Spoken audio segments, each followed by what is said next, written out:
ওকে, এখন দেখেন আমরা অলরেডি হচ্ছে আমরা সঞ্চালন ম্যাট্রিক্সটা নির্ণয় করা শিখে গেছি। এখন হচ্ছে আমরা প্রতিসরণ ম্যাট্রিক্সটা শিখবো। এটা এখন এই ক্লাস করার আগে আপনাকে আগে অবশ্যই এটা শিখে আসতে হবে। সঞ্চালনটা শিখে তারপরে এখানে আসবেন। ওকে, সিরিয়াল মেনটেন করে আসতে হবে, তা না হলে এটাতে কিছু বুঝবেন না। কারণ এখানে আমরা নতুন করে ল্যামডা এক্স এগুলোর পরিচয় দিব না। ওকে,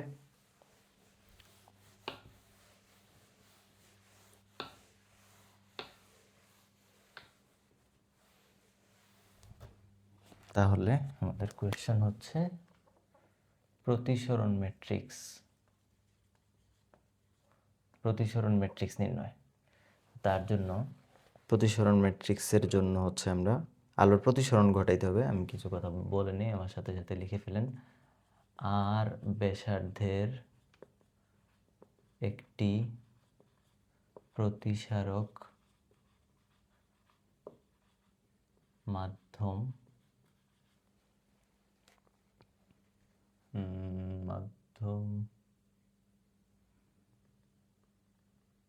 প্রতিসারক তল এস এস প্রাইম বিবেচনা করি, যা μ1 এবং μ2 প্রতিসরণাঙ্কের মধ্যকার বিভেদ তল হিসাবে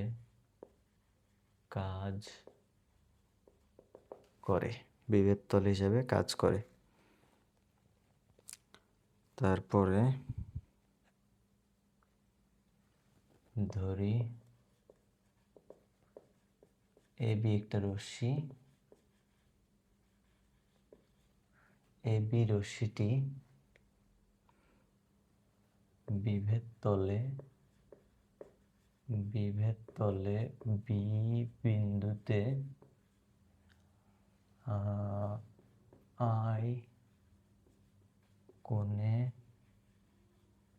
আপতিত হয়ে থিটা আর কোণে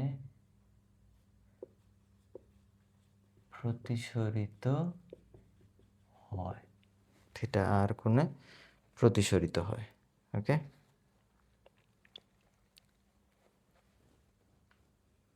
সুতরাং ওকে, আচ্ছা আমরা একটু চিত্র আঁকাই। চিত্র আঁকানোর জন্য এটা হচ্ছে আমাদের সেই প্রতিসারক তল। ঠিক আছে, মানে চিন্তা করেন যে এটা হচ্ছে আমার একটা লেন্স বা একটা কাচের মিডিয়াম। হ্যাঁ, এ পাশে হচ্ছে বাতাস, যেটার প্রতিসরণাঙ্ক হচ্ছে μ1। এইটা হচ্ছে পুরোটা, এই পাশ পুরোটা কাচ, এই পাশ পুরোটাকে কাচ বিবেচনা করবেন। এমন না যে এতটুকু শুধু কাচ এরপরে বাতাস, বিষয়টা তা না, এই পুরোটা হচ্ছে কাচ। ওকে, তাহলে এটা হচ্ছে আমার প্রতিসরক প্রিন্সিপাল এক্সিস, এটার প্রিন্সিপাল এক্সিস। ওকে, এটা হচ্ছে আমার প্রিন্সিপাল এক্সিস। এটাকে আমরা বলতে পারি ও বিন্দু। আচ্ছা, ও বিন্দু থাক। এখান থেকে একটা বা এখান থেকেও চিন্তা করতে পারেন যে এখান থেকে একটা আলোক রশ্মি গেছে, এই যে গিয়ে বি বিন্দুতে পড়ছে। গেছে কই থেকে? এ বিন্দু থেকে। এটা হচ্ছে অক্ষের উপর থেকেও নেওয়া যাবে, এখান থেকেও নেওয়া যাবে। তাহলে এ বি একটা আলোক রশ্মি, ভালো জিনিস। বি বিন্দুতে পড়ছে, এটা হচ্ছে আমার এস প্রাইম যে বিভেদ তল, এস প্রাইম যে বিভেদ তল, সেটা। এই বিন্দুটা হচ্ছে আমার মেরুবিন্দু। এটাকে কি বলতেছি আমরা? মেরুবিন্দু বা পোল পি। মেরুবিন্দু বা পোল পি। আচ্ছা, এখন একটা জিনিস চিন্তা করেন, বি বিন্দুতে আলোক রশ্মি এসে পড়লো, খুবই ভালো কথা। এটা হচ্ছে আমার রেডিয়াস অফ কার্ভেচার। ওকে, এটা হচ্ছে আলোক কেন্দ্র আর কি। আলোক কেন্দ্র না, এটাকে কি বলে? বক্রতার কেন্দ্র। এখন চিন্তা করেন, এটা হচ্ছে আমার আপতিত রশ্মি, এটা হচ্ছে আমার আপতিত রশ্মি, এবং এই পাশে যে আলোটা আসবে সেটা হবে প্রতিসরিত রশ্মি, বি হচ্ছে আমার আপতন বিন্দু। তো প্রতিসরণের আমাদের নিয়মটা মনে আছে না, যে এই দিক থেকে একটা আলো আসলো, যে বিন্দুতে আলো এসে পড়ে সেখানে আমরা একটা অবিলম্ব টানতাম, তাই কি না? অবিলম্বের সাথে যেই কোণ সেটাকে আমরা আপতন কোণ বলতাম। তাহলে আসেন, এই বিন্দুতে আলো এসে পড়ছে, এখানে আমার একটা অবিলম্ব টানতে হবে। এটা হচ্ছে আমার সেই অবিলম্ব। ওকে, এটা হচ্ছে আমার সেই অবিলম্ব, ও বিটা হচ্ছে আমার সেই অবিলম্ব। তাহলে অবিলম্ব, এটা যদি অবিলম্ব হয়, দেখেন অবিলম্বের সাথে যেই কোণ সেটাকে আমরা আপতন কোণ বলি। তার মানে এই যে বিরাট একটা কোণ তৈরি হয়েছে, দেখেন এটা অবিলম্ব, তো অবিলম্বের সাথে আপতন কোণ এই যে এতটুকু, এটাকে বলতেছি আমরা থিটা আই, ইনসিডেন্ট অ্যাঙ্গেল, আপতন কোণ। ভালো কথা। তারপরে আলো যেই দিকে যাওয়ার কথা সেদিকে না গিয়ে যদি উপরেরটা, এটাকে বাতাস আর এটাকে কাজ চিন্তা করেন, তার মানে উপরেরটা হচ্ছে হালকা, নিচেরটা হচ্ছে ঘন। হালকা থেকে ঘন মাধ্যমে যখন আলো আসে তখন অবিলম্বের কাছাকাছি সরে আসে, তাই না? অবিলম্বের কাছাকাছি সরে আসে। তাহলে এই আলোটা যাওয়ার কথা ছিল এই বরাবর, এ বরাবর না গিয়ে সে অবিলম্বের কাছাকাছি এই যে এইদিকে চলে গেল। যাওয়ার কথা ছিল এই যে সোজা এইদিকে, না গিয়ে সে কী করছে, একটু রাস্তাটা এই যে একটু টার্ন করছে। এটা হচ্ছে আমার প্রতিসরিত রশ্মি, এটা হচ্ছে আমার কি, প্রতিসরিত রশ্মি। তাহলে প্রতিসরিত রশ্মি যেই কোণ উৎপন্ন করবে, এই যে যেই কোণ উৎপন্ন করছে সেটাকে আমরা কি বলবো, প্রতিসরণ কোণ থিটা। আর এই যে এখানে যেটা বলতাম প্রতিসরণ কোণ। ক্লিয়ার? ওকে, আমি একেবারে পয়েন্ট বাই পয়েন্ট আপনাদেরকে বোঝাচ্ছি যাতে কোনো গ্যাপ না থাকে। ওকে,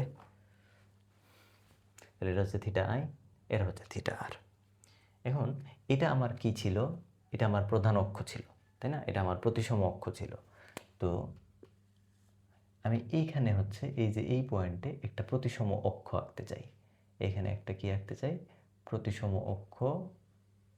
এই যে এটা হচ্ছে আমার সেই প্রতিসম অক্ষ, এটা সমান্তরাল করে আঁকবেন আপনারা। ওকে, এটা সমান্তরাল করে আঁকবেন। আমারটা হয় নাই, it should be like this. আচ্ছা, এটা কি সোজা এক্সটেনশন করে নিয়ে এই যে এটা। ওকে, এখন খেয়াল করেন, এটা যদি আমার প্রতিসম অক্ষের একটা সমান্তরাল রেখা হয়, এই পুরোটা হচ্ছে থিটা আর, এই পুরোটা থিটা আর। এখন এটা তো প্রতিসম অক্ষ, প্রতিসম অক্ষের সাথে, প্রতিসম অক্ষের সাথে এই যে কোণটা, এটাকে বলতেছি আমরা আলফা। প্রতিসম অক্ষের সাথে যেই কোণ, এটাকে বলতেছি হচ্ছে আলফা 1। এটা হচ্ছে এই যে এখান থেকে এতটুকু পর্যন্ত যেই কোণটা, এটাকে বলতেছি আলফা 1। এবং এখানে দেখেন আলোক রশ্মি যে চলে গেল, প্রতিসরিত রশ্মির সাথে প্রতিসম অক্ষর যেই কোণ তৈরি করছে, এই যে এটাকে বলতেছি আমরা আলফা 2। তাহলে আগত রশ্মি যেই কোণ উৎপন্ন করছে সেটা আলফা 1, নির্গত রশ্মি হচ্ছে প্রতিসম অক্ষের সাথে যেই কোণ উৎপন্ন করছে সেটা হচ্ছে আলফা 2। ওকে, প্রতিসম অক্ষের সাথে কিন্তু। আর এই যে অ্যাঙ্গেলটা, এটাকে আমরা এমনি নাম দিয়ে রাখলাম ফাই। এই যে অ্যাঙ্গেলটা, এটা হচ্ছে ফাই। এটা যদি ফাই হয়, দেখেন তো এই ডট লাইন পেছনে এখানে আসছে এবং সমান্তরাল লাইন এই যে এখানে আসছে। এটা যদি ফাই হয়, এটাও কত হবে, ফাই হবে। এটাও কি হবে, ফাই হবে। ঠিক আছে, এই হচ্ছে আমাদের চিত্র। প্রতিসরিত হয়। ওকে, প্রতিসরিত হয় দিয়ে এখানে পাশে লিখে দিয়েন যে চিত্র 1। হ্যাঁ, চিত্র 1। আচ্ছা, সুতরাং আসেন, প্রতিসরিত তো এখন হয়ে গেল। প্রতিসরিত যদি হয় তাহলে স্নেলের সূত্র অনুসারে আমরা কি লিখতে পারি,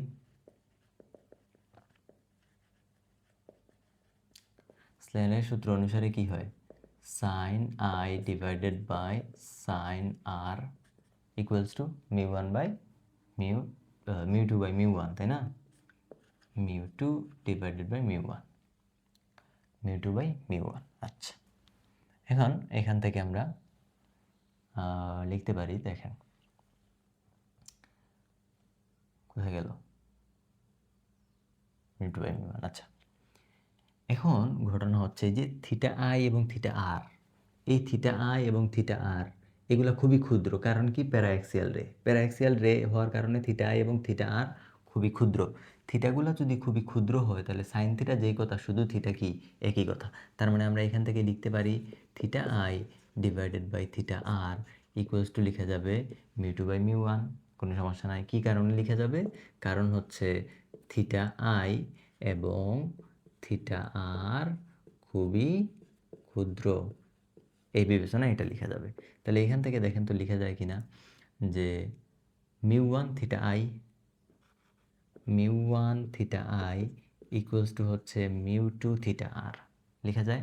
ওকে, এটাকে হচ্ছে আমরা একটা সমীকরণ দিয়ে এখানে রেখে দিলাম। এটা লেখা যায় mu one theta i equals to লেখা যাবে কি mu two theta r. Okay, পরে আসেন চিত্র থেকে। চিত্র থেকে দেখেন তো থিটা আই ইকুয়ালস টু কী লেখা যায়? এই পুরা কোণ ইকুয়ালস টু কি ফাই প্লাস আলফা ওয়ান না?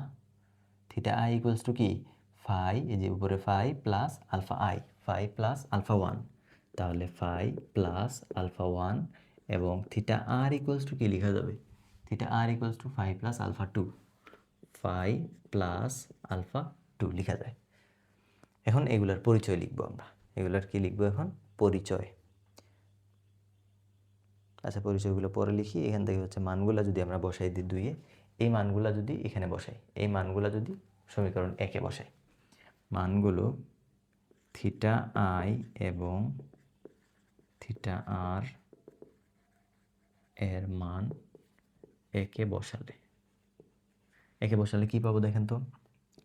মিউ ওয়ান থিটা আই এর জায়গায় এই যে এটা আসবে phi plus alpha one equals to mu two theta আর এর জায়গায় আসবে এটা ফাই প্লাস আলফা টু লেখা যায়।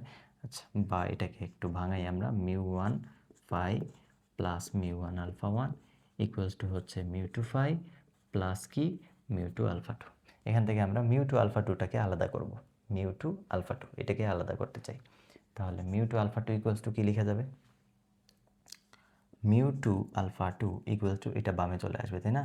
তাহলে mu one phi plus mu one alpha one minus কি মিউ টু ফাই, তাই না? আচ্ছা, এখানে দেখেন এটা ইকুয়ালস টু লেখা যাবে মিউ ওয়ান আলফা ওয়ান।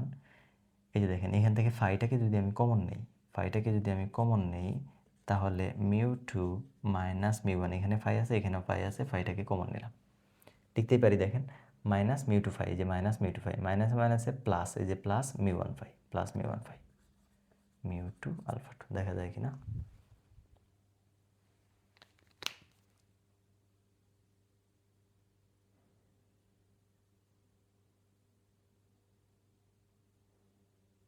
ওকে, তাহলে এখান থেকে আমরা পেয়ে গেলাম mu two alpha two equals to হচ্ছে এই কর্মকাণ্ড। ওকে, এখন আমাদের যেটা সমস্যা হইল ফাই নিয়া। ফাইটাকে আমরা এখানে ধরে নিয়েছিলাম, ফাইয়ের মানটা আমাদের এখানে বসাইতে হবে। এটাকে দিলাম আমরা ইকুয়েশন নাম্বার 2, ওকে। আমার যেহেতু জায়গা দরকার সো আমি এটা মুছতেছি। এটা আমার equation 1, this is my equation number 2। নাও আমি যদি এখান থেকে দেখেন তো এটা ফাই না, এটা যদি ফাই হয় এই লাইন আর এই লাইন তো সমান্তরাল, এটা হচ্ছে অবিটা তাদের ছেদক, এই অ্যাঙ্গেলটা যদি ফাই হয় এটাও তাহলে কত ফাই, এবং বি থেকে আপনি এই পিটা দেওয়ার দরকার নেই, বি থেকে এটার উপরে আপনি একটা লম্ব টানেন, বি থেকে এই যে এটার উপরে একটা লম্ব যদি টানি আমি, বি থেকে এই যে অক্ষের উপরে কোন প্রতিসম অক্ষের উপরে যে লম্ব যদি আমি টানি, বি থেকে যদি লম্ব টানি তাহলে যেটা হবে সেটা হচ্ছে এটাকে আমরা কি বলতে পারবো দেখেন, খেয়াল করেন, যে আলোটা আসছিল সে বি বিন্দুতে পড়ছে, কত উচ্চতায় পড়ছে? x1 উচ্চতায় সে আঘাত করছে। যে আলোটা বের হয়ে যাচ্ছিল সে কত উচ্চতা থেকে বের হয়ে গেছে? x2 উচ্চতা থেকে যদি আমি ধরি তাহলে x1 ইকুয়ালস টু হবে x2, কি হবে? x2, x1 ইকুয়ালস টু হবে x2। এটাকে আপনি কোথায় লিখবেন এখন? এখানে লিখেন x1 ইকুয়ালস টু কি হচ্ছে x2, মানে আসার সময় যে উচ্চতায় আসছে যাওয়ার সময় একই উচ্চতা থেকে গেছে, তাই তো? মানে আলো এই যে এইরকম আসছে, এসে এই যে এরকম ব্যান্ড হয়েছে, কিন্তু যে উচ্চতায় আলো আসছে এখান থেকে এতটুকু আসার সময়কার উচ্চতাকে যদি x1 বলি, আর যে উচ্চতা থেকে সে বের হয়ে গেছে সেটাকে যদি x2 বলি, এই দুই উচ্চতা কিন্তু সমান। সুতরাং x1 ইকুয়ালস টু কী লেখা যাবে? x2 লেখা যাবে। x1 ইকুয়ালস টু x2 লেখা যাবে। এবং এখান থেকে এটা তো, এই পুরোটা তো বৃত্তের একটা অংশ, তাহলে এখান থেকে এতটুকু কি ব্যাসার্ধ না? এখান থেকে এতটুকু কি ব্যাসার্ধ? এখন চিন্তা করেন যে আমরা প্যারাঅ্যাক্সিয়াল রে চিন্তা করতেছি, মানে এই রেগুলা আসলে যত চিত্রের মধ্যে যত দূরে দেখাচ্ছে তত দূরে না, একদম কাছাকাছি থাকবে। তো একদম কাছাকাছি যদি থাকে তখন এই বিন্দু আর এই বিন্দু সেম হয়ে যাবে, মানে এইখান থেকে এতটুকু পুরোটাকেই তখন আমরা আর বিবেচনা করতে পারবো, পুরোটাকে আর বিবেচনা করতে পারবো। অর্থাৎ এখানে যে ত্রিভুজ দেখা যাচ্ছে ও বি, এবং এটাকে যদি আমি কোনো একটা নাম দেই, কী নাম দেওয়া যায়? সি। তাহলে ও বি সি ত্রিভুজের এই যে ভূমিটা, এটাকে আর বিবেচনা করা যাবে। ও বি সি ত্রিভুজ থেকে দেখেন, ত্রিভুজ ও বি সি থেকে টেন ফাই ইকুয়ালস টু কী হয়? লম্ব বাই ভূমি। লম্ব কত? x1, লম্ব হচ্ছে x1, ভূমি কত? r। লম্ব হচ্ছে x1, ভূমিটা হচ্ছে r। এখন টেন ফাইটা, ফাইয়ের মান খুবই ক্ষুদ্র, তাহলে ফাই ক্ষুদ্র বলে শুধু ফাই ইকুয়ালস টু লেখা যাবে x1 বাই r। শুধু phi equals to x1 by r। এই যে ফাইয়ের জায়গায় কি লেখা যাবে? x1 by r। সুতরাং সমীকরণ 2 থেকে আমরা পাবো হচ্ছে μ2 সাথে থাকবে α2 ইকুয়ালস টু হচ্ছে μ1 α1 মাইনাস μ2 মাইনাস μ1 সাথে ফাই। ফাই ইকুয়ালস টু কত? x1 by r। তার মানে এটা নিচে চলে আসলো r, আর এখানে থাকলো হচ্ছে কত? x1। বোঝা যাচ্ছে? ওকে। এখন এই যে জিনিসটা পাওয়া গেল, এটাকে বলে লেন্সের না, সরি, এই যে তলের প্রতিসারক ক্ষমতা, মানে সে কতটুকু প্রতিসরণ করতে পারে, প্রতিসারক ক্ষমতা। এটাকে কি বলে? প্রতিসারক ক্ষমতা। তাহলে এটা যদি প্রতিসারক ক্ষমতা হয়, দ্যাট মিন্স এটা ইকুয়ালস টু লেখা যাবে μ1 α1 মাইনাস px1, যেখানে p equals to μ2 minus μ1 divided by r equals to হচ্ছে তলের প্রতিসারক ক্ষমতা। ঠিক আছে? Reflecting power. তলের কি এটা? প্রতিসারক ক্ষমতা। বোঝা গেল? এটা হচ্ছে তলের প্রতিসারক ক্ষমতা। এখন মনে আছে কিনা আমরা ট্রান্সলেশনেরটা যখন আলোচনা করছিলাম, μ2 α2, এটা কি ছিল আমাদের? λ2 ছিল না? μ2 α2টা কি ছিল আমাদের? λ2। μ1 α1 কি ছিল? λ1। তাহলে এটা হচ্ছে λ2, এটা হচ্ছে λ1। তাহলে λ2 ইকুয়ালস টু λ1 মাইনাস px1। ওকে, এটা হচ্ছে আমাদের ইকুয়েশন নাম্বার কত? 3। এবং চিত্র থেকেই তো আমরা দেখতে পাচ্ছি x1 ইকুয়ালস টু কত? x2, এবং x2 ইকুয়ালস টু হচ্ছে x1। কারণ কি? আমরা বাম পাশে 2 গুলোকে রাখতে যাচ্ছি, ডান পাশে 1 গুলোকে রাখতে যাচ্ছি। তাহলে এটা যদি সমীকরণ 3 হয়, এটা যদি সমীকরণ, এটাকে চাইলে আমি এটা লিখতে পারি না? x1 ইকুয়ালস টু, আমি প্রথমে λ1কে রাখতে চাচ্ছি, তার মানে 0 ইন্টু λ1 প্লাস x1 লেখা যায়। কোনো সমস্যা কি আছে? কোনো সমস্যা নাই। তাহলে দেখেন ল্যামডা এক্স, প্রথমে ল্যামডা এক্স এক্স। তাহলে সমীকরণ 3 এবং 4কে ম্যাট্রিক্সের মাধ্যমে যদি লিখি, 3 এবং 4কে ম্যাট্রিক্সের মাধ্যমে লেখা যায়, কি লেখা যায়? λ2 x2 ইকুয়ালস টু, এখানে একটা ম্যাট্রিক্স আসবে, এপাশে আছে ল্যামডা আর এক্স, তার মানে λ1 x1। λ1 এর সহগ কত? 1। x1 এর সহগ কত? Minus P. λ1 এর সহগ কত? 0। x1 এর সহগ কত? 1। x1 এর সহগ হচ্ছে কত? 1। বোঝা যাচ্ছে? তাইলে আমরা কিন্তু আমাদের আলটিমেট কাজ কারবারে চলে আসছি। এখন এটা কিসের জন্য? রিফ্র্যাকশনের জন্য। কিসের জন্য? রিফ্র্যাকশন। প্রতিসরণের জন্য, ফলে এই ম্যাট্রিক্সটাকে, এই যে মাঝে যে ম্যাট্রিক্সটা পাওয়া গেল, এটা হচ্ছে আমার প্রতিসরণ ম্যাট্রিক্স। অর্থাৎ আমার আদি অবস্থাকে, মানে এই যে আদি যে রেখাটা ছিল আপতিত রশ্মি, আপতিত রশ্মির উপরে যখন আমরা প্রতিসরণ ম্যাট্রিক্স অ্যাপ্লাই করব, তখন আমাকে সে প্রতিসরিত রশ্মি দিয়ে দিবে। আগে কি দেখছিলাম, ট্রান্সলেশন ম্যাট্রিক্স অ্যাপ্লাই করলে ট্রান্সলেশনের ফাইনাল অবস্থা দেয়। এখন হচ্ছে আমরা আদি অবস্থার উপরে যখন প্রতিসরণ ম্যাট্রিক্স অ্যাপ্লাই করব, তখন আমরা ফাইনালি প্রতিসরিত রশ্মির অবস্থা সম্পর্কে জেনে যাব। ঠিক আছে, তাহলে এটাকে এইভাবে লিখা যায়, λ2 নিচে হচ্ছে x2 ইকুয়ালস টু হচ্ছে এটা কেমন ম্যাট্রিক্স, এটা বড় হাতের টি, ট্রান্সলেশন না, এটা কি, এটা তো রিফ্র্যাকশন, প্রতিসরণ ম্যাট্রিক্স, প্রতিসরণ ম্যাট্রিক্স আর সাথে আছে λ1 x1, যেখানে আর ম্যাট্রিক্স ইকুয়ালস টু হচ্ছে আমার 1 মাইনাস পি 0 1, 1 মাইনাস পি 0 1, এবং ডিটারমিনেন্ট অফ আর, আর ম্যাট্রিক্সের ডিটারমিনেন্ট নির্ণয় কত, 1 ইন্টু 1 করলে 1, পি আর 0 করলে 0, তাহলে 1 মাইনাস 0 ইকুয়ালস টু কত, 1। এই যে আর, একেই বলা হয় কি, আর হলো প্রতিসরণ ম্যাট্রিক্স। শেষ, সিম্পল, বোঝা গেল? তাহলে এই হচ্ছে ম্যাট্রিক্স ফর্মুলেশন। আগে আমরা ট্রান্সলেশন দেখছিলাম, আর এটা হচ্ছে কি এখন প্রতিসরণ, রিফ্র্যাকশন। এটা হচ্ছে আমার প্রতিসরণ ম্যাট্রিক্স। এই যে এটা, যেখানে এই পিটা কি, এটা কিন্তু বিচ্ছুরণ ক্ষমতা না, এটাকে অনেকে বিচ্ছুরণ ক্ষমতা বলে, এটা বিচ্ছুরণ ক্ষমতা না, দিস ইজ প্রতিসারক ক্ষমতা, রিফ্র্যাক্টিভ পাওয়ার, প্রতিসারক ক্ষমতা। ঠিক আছে, তাহলে এই জিনিস ম্যাট্রিক্স দেখে ভয় পাওয়ার কিছু নাই, জিনিস খুবই সিম্পল। ওকে, আল্লাহ হাফেজ।